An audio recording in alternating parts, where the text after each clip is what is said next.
There's an issue in the finance after I transfer the program from FE to FC with the case of a paid.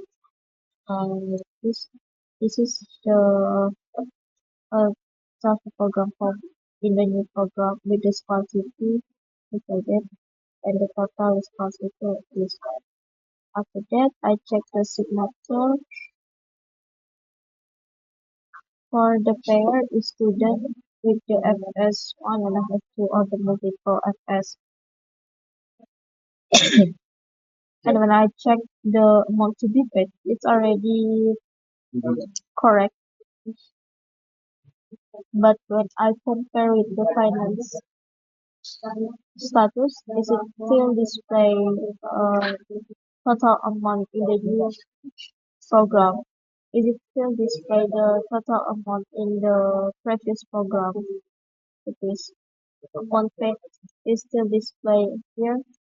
It should display that is so amount to be paid of the student FS1 and FS2 not populated in the total amount for the finance status. Also, for the calculation in the remaining due,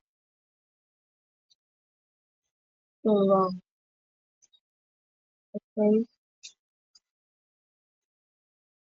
calculation in the remaining due will still display. Uh,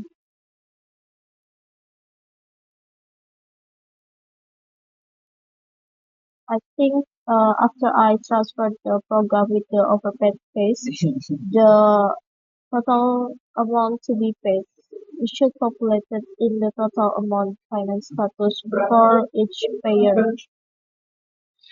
Okay, but is it not still populated in the total amount and the calculation remaining due is still wrong?